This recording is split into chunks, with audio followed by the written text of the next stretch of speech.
Beralih ke sukan, kecemerlangan Harimau Malaysia ketika play-off kelayakan Piala Asia gagal diteruskan apabila dikejutkan Papua New Guinea 2-0 pada aksi persahabatan antarabangsa di Stadium Sir John Guise petang tadi.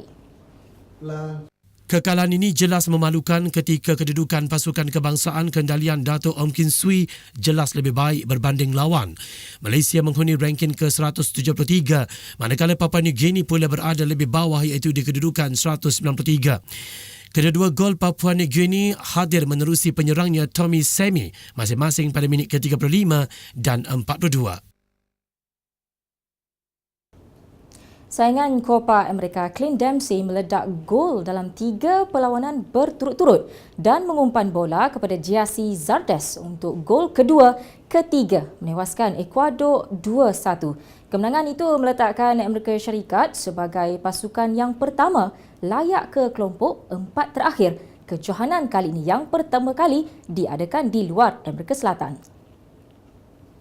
Bermain di hadapan penyokong sendiri di Stadium CenturyLink Field, Amerika Syarikat memenangi perlawanan kala mati keduanya ke atas pasukan dari luar rantaunya dan akan bertemu pemenang antara Argentina dan Venezuela yang akan bertemu di Houston esok. Kedua pasukan terpaksa bermain dengan 10 orang sepanjang babak kedua apabila pemain tengah Amerika Syarikat Jermaine Jones dan pemain sayap Ecuador Antonio Valencia dibom padang di awal babak kedua.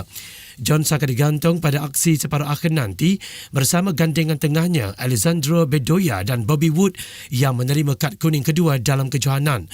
Gol antarabangsa ke-52 Dempsey, 5 gol di belakang pemegang rekod Landon Donovan meletakkan Amerika Syarikat di depan pada minit ke-22 dan Zardes menyempurnakan hantaran Dempsey pada minit ke-65 untuk gol kedua.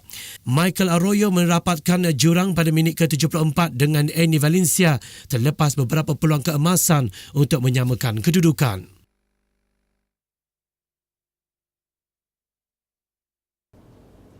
Thailand mendapat satu lagi pingat gangsa daripada Tamasya Sukan Olimpik London 2012 apabila atlet wanita angkat berat Ukraine yang memenangi pingat tersebut gagal dalam ujian doping.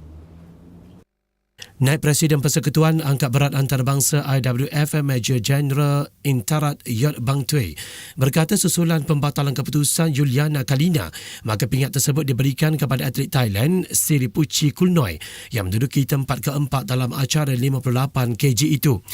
Yuliana yang digantung antara 10 atlet dari Rusia dan negara bekas jajahan Soviet Union yang gagal dalam ujian doping. Berikutan tambahan pingat itu, Thailand mencatatkan 2 pingat perak dan 2 gangsa pada Tamasya Sukan berprestij itu. Baiklah kepada para pemilih yang akan mengundi di hari esok sempena pilihan raya kecil Sungai Besar dan juga Kuala Kangsar, kami di Fokus hari ini mengucapkan selamat mengundi kepada anda dan pastikan anda membuat pilihan yang terbaik untuk masa depan negara. Ya, Wazi. Sekian berita edisi jam ini. Teruskan menonton Capital TV, paparan dan informasi semasa. Buat tetapan anda untuk menjadi warga yang berinspirasi dan penuh motivasi. Ikuti kami di hari esok di waktu yang sama. Saya Deti Zaidi. Dan saya Zubazi Yusof. Sehingga kita bertemu lagi. Assalamualaikum dan selamat malam.